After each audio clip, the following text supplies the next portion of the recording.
Oke, Kang Asep, dengan adanya vonis yang tidak wajar, kemudian Kang Asep juga mengatakan bahwa ini juga harus dibatalkan. Apakah ini ada oknum hakim yang juga justru terlibat untuk tidak menjatuhkan hukuman berat kepada Doni Salmanan? Ya indikasinya ketika korban itu teriak-teriak sudah tahu putusan 4 tahun, ya itu harus diperiksa oleh Badan Pengawas Mahkamah Agung.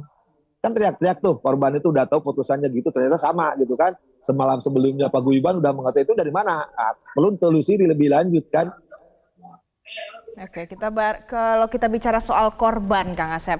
Ini kan korban ini kemarin datang ke sana kemudian marah-marah, emosi karena tidak sesuai dengan harapan mereka. Sekarang tidak bisa dikembalikan uangnya tapi dikembalikan ke Doni. Apa yang bisa dilakukan untuk hal ini?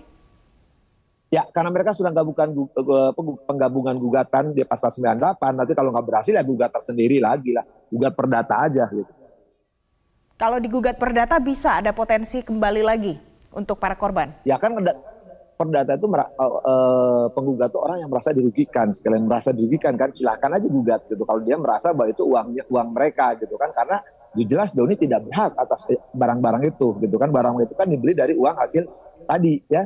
Konsumen yang disesatkan, konsumen yang dibohongi. Baik, Kang Asep, saran dari Kang Asep apa langkah-langkah yang bisa dilakukan dari para korban untuk ya setidaknya berusaha untuk mendapatkan hak mereka kembali? Ya, saya kira koordinasi dengan kejaksaan lah untuk mengumpulkan bukti-bukti, membantu kejaksaan untuk banding dengan mengumpulkan bukti. Terutama kan kalau kejaksaan nanti kan pidananya, stafmatnya. Tapi untuk masalah kerugiannya, nilai kerugiannya, buktikan bahwa mereka itu betul-betul dibohongi dan disesatkan gitu kan.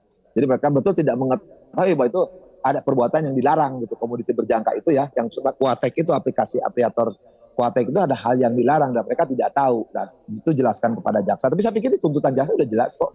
Tuntutan jaksa sudah bagus sekali menurut saya. Jaksa ketika menuntut itu isinya bagus kok menurut saya.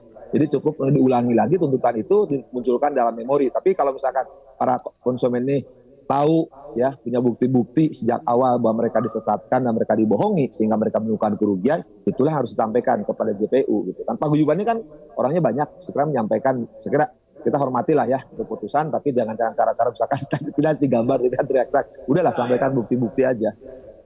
Baik, ya kita nantikan bersama seperti apa kelanjutan dari kasus ini. Terima kasih pakar hukum pidana Kang Asep Iwan Iryawan sudah bergabung bersama kami di Metro Pagi Prime Time. Salam sehat Kang Asep. Sama-sama, kembali.